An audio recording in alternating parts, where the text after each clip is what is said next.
Thank you, Deputy Speaker. It's my pleasure to rise this afternoon and speak on the matter of public importance around protecting Tasmania's environment. And I prepared this morning for my contribution here in this place around protecting Tasmania's environment. But in fact, what appears to have just happened from the Greens as they're presenting is political attacks, not actually necessarily presenting any ideas around how they would like to further protect Tasmania's environment. And I find that really disappointing, because where we could have, and we have started with a collaborative approach to this parliament on how we might get things done, we just start with more political attacks and more incorrect information.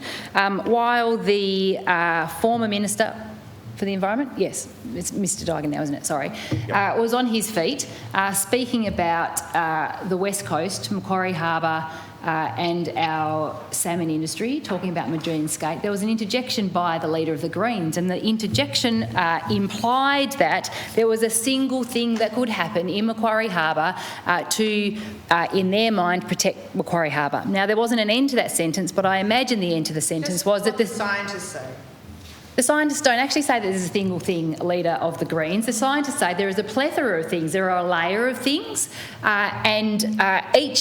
it would be great if each person that was responsible for those different layers actually stood up and took responsibility. But by singling out and simplifying a serious issue to try and score political points, just to start the parliament off like this again, just shows where the Greens are at in their advocacy for Tasmania. Order. So the honourable member will have a contribution as the Shadow Minister for the Environment, I wanted to stand up and talk about how important the environment is to Tasmania, both to our people and to the land and to our marine environments, and how the people of Tasmania really care about those things and want to see positive contributions and inputs to this area. But I did also want to take the opportunity to ask a number of questions of the government in regards to their commitment to continuing to drive positive change for the environment. I know, for instance, that it has been some time since there's been a State of the Environment report tabled. I'd be really interested to know from this government when they would seek to do that. I would know that not just in our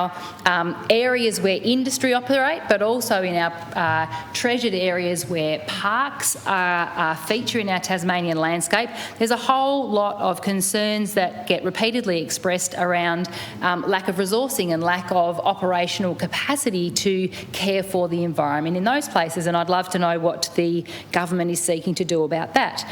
But when we get on to the Greens seeking to use this matter of public importance to attack industry in Tasmania and to attract those job-creating industries that care for communities in regional Tasmania, like the families of the communities that farm salmon in Macquarie Point on the west coast of Tasmania, it just goes to show that the Greens in these moments are not about seeking to support Tasmanians or seeking to support the environment, but they're seeking to undermine and attack. And so what we know is that, and I think the member that was just on his feet said that it was the government that was able to uncover concerns with the skate, but actually I think it's fair to say that industry played a significant role in the identification of concerns and have continued to make serious investments in the protection of and support of the environment in Macquarie Harbour to enhance populations of the skate. There's a great captive breeding program going on. I'm actually myself next week going down to observe what's happening with that captive breeding program. There's a lot of excitement around what's happening there,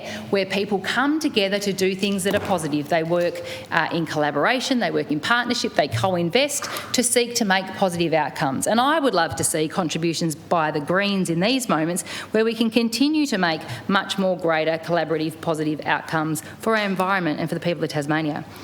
Another question that I had for the government. Strategy. I love order.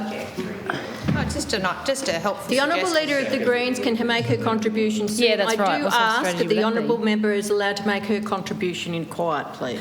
One of the things, I'm not only the Shadow Minister for Environment, Shadow Minister for Primary Industries. There are great things that are happening in Tasmania in my shadow responsibility of energy, but the Greens seem also committed to ensuring that they can undermine any new wind generation in Tasmania or other new generation in Tasmania. And I ask, if not wind, what? If not these projects to continue to support Tasmanian industry, like for instance Norske Skog, that want to transition their energy use into electric energy, if we can't bring on the generation, we can't support those industries to improve the environment in Tasmania.